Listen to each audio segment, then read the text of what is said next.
Hey guys, welcome to a new video. In this video I'm going to show you my biggest art project yet. This took so many hours and so many tiny little bits of paper. So I'm really excited to show you how I made this recreation of Starry Night with just hundreds of little tiny pieces of paper. I'm really excited about this, so let's get on into the video. I actually started this project months ago and then procrastinated it for a long time. That's why I sadly didn't film the first part, but I do have some progress pictures. First I'm going to show you how I made the pieces of paper. I just used origami paper and I used half a paper and then I rolled that up.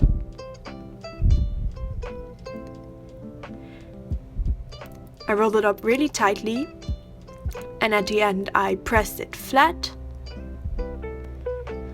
and then I used my scissors to cut them and I put them in like this tin tray. It's an M&M tray, and I just cut them freehandedly, but they were usually like the same height.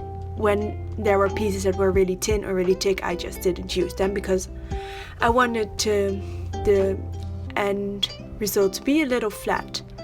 So yeah, I actually don't know why it took me so long to finish this project. At the beginning I went through it really fast, like spending a few hours on it every day in my vacation. But then for months I couldn't get myself to go on. But I finally did and I'm really happy about that.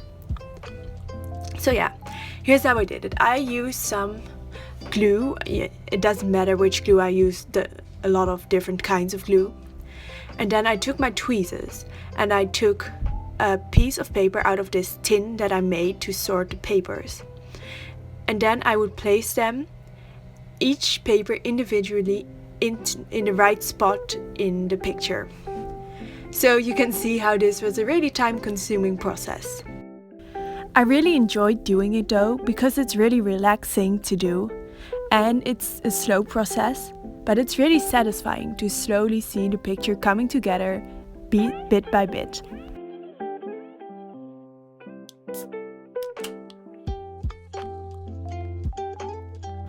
So I'm just filling in the background here with a dark black.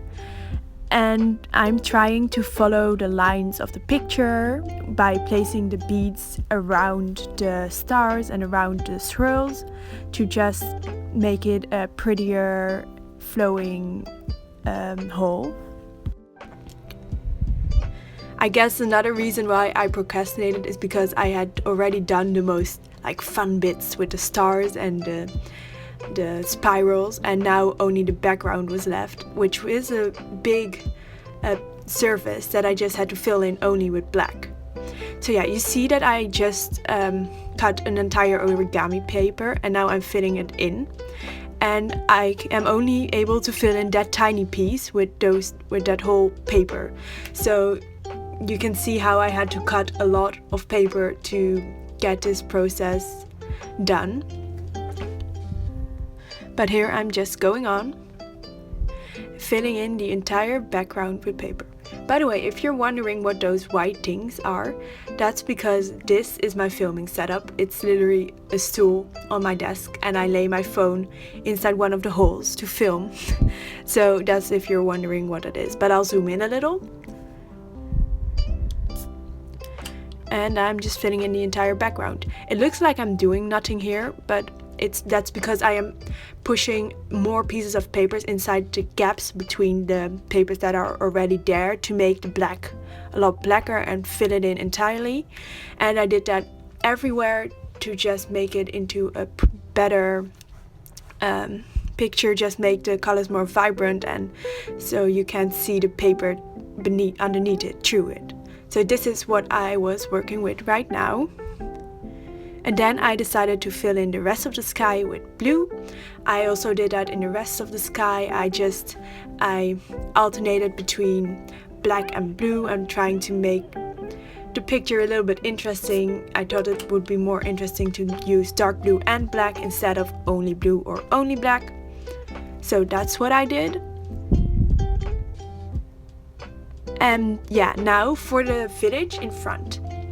I am using these kind of cardboard cutouts that I also made months ago, but you can see the colors are all faded by the sun because I used normal markers.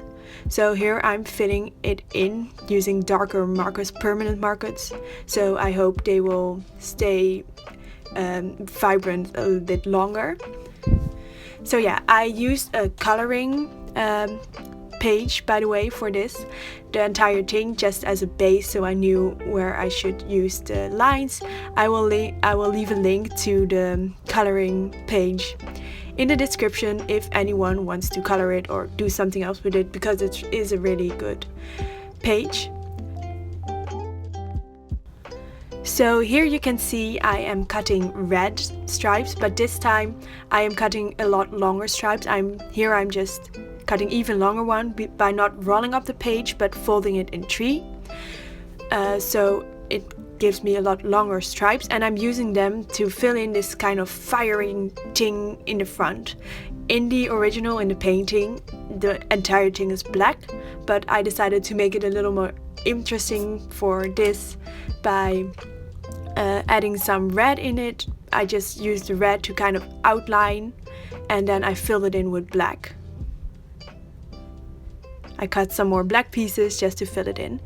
And what I like about the cardboard cutout of the village is that it kind of gives depth. It seems like the fire is kind of roaring in front of the village because the cardboard is a little lower than the paper, and I think that's a really cool effect.